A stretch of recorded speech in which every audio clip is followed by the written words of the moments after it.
Strawberry চাষে মিলবে লাভের দিশা। বসিরহাটের যুবকের ভালো ফলন। দেখতে আকর্ষণীয়, অত্যন্ত লোভনীয়, সরস এবং সুগন্ধি ফল হলো স্ট্রবেরি। আর এই ফল দেখতে যেমন সুন্দর, তেমনি রয়েছে তার দারুণ সব পুষ্টিগুণও। Calcium, potassium, vitamin C, vitamin A, phosphorus, fibre, protein প্রভৃতি প্রয়োজনীয় পুষ্টিগুণ যথেষ্ট পরিমাণে এই ফলে রয়েছে। তাই এর দামও বেশ ভালো থাকে বাজারে। তাই এই দামি ফল স্ট্রবেরি চাষ হচ্ছে বসিরহাটে। বাড়িতে কিংবা কিছুটা চাষযোগ্য জমি থাকলে এবার খুব সহজে চাষ করতে পারবেন স্ট্রবেরি। আর বসিরহাটের মাটিতেই এই দামি ফলের পরীক্ষামূলকভাবে চাষ করে ভালো আয়ের মুখ দেখলেন বসিরহাটের বিবিপুরের যুবক নুরুদ্দিন পাহাড়। আমাদের এদিকে অসম্ভব স্ট্রবেরি চাষ। আর কি চাষ করেছেন?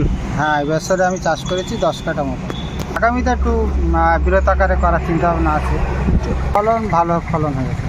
আর ওদিকে যেরকম হয় আমাদের এদিকেও ওই রকমই ফলন। টেস্ট? হ্যাঁ, টেস্ট তো বলা যায় যে আমাদের এদিকের মানে ফলের টেস্ট আরও সুস্বাদু বেশি। হ্যাঁ, অবশ্যই আমার এখানে পাওয়া যাবে। কেউ যদি নিতে চায় আমার সঙ্গে যোগাযোগ করলে আমার কাছ থেকে চারা পেয়ে।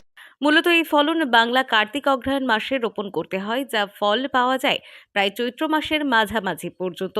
স্ট্রবেরি একটি দামি ও পুষ্টিকর ফল, সেজন্য এর বাজারে চাহিদা সারা বছরই থাকে। বসিরহাটের বিবিপুরের গোল্ডেন নার্সারির উদ্যোক্তা প্রায় 10 কাঠা জমিতে স্ট্রবেরি চাষ করে ভালো আয়ের পথ দেখেছেন। এই ফল চাষের পরিমাণ আগামীতে আরও বড় পরিসরে করবেন বলে জানান তিনি। 1 বিঘে জমির থেকে কেউ যদি 1 বিঘে জমি চাষ করে ওখান থেকে 5-6 লাখ টাকা প্রফিট করতে পারে এই কয়েক মাসে? 4 মাসে সম্ভব? অবশ্যই সম্ভব। আমি তো নিজে করি। আচ্ছা, অবশ্যই সম্ভব। কোথায় বিক্রি করা হয়? এটা আমরা মার্কেটিং করি, মার্কেটিংয়ের মাধ্যমে বিক্রি করি। স্ট্রবেরি হলো নাতিশীতোষ্ণ অঞ্চলের সুমিষ্ট ফল। যে কোনো নার্সারি থেকে আপনি 30 থেকে 35 টাকার মধ্যে ভালো জাতের চারা পেয়ে যেতে পারেন। যারা ছোট জায়গায় স্ট্রবেরি চাষ করতে চান তারা মাঝারি সাইজের টব নিতে পারেন কিংবা 5 লিটারের প্লাস্টিকের বোতল কেটে তার মধ্যেও চারা লাগাতে পারেন।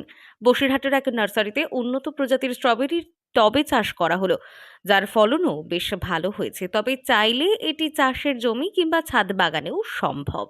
শীতে টবে স্ট্রবেরির চারা লাগালে মোটামুটি মার্চ-এপ্রিল পর্যন্ত ফলন পাওয়া যেতে পারে।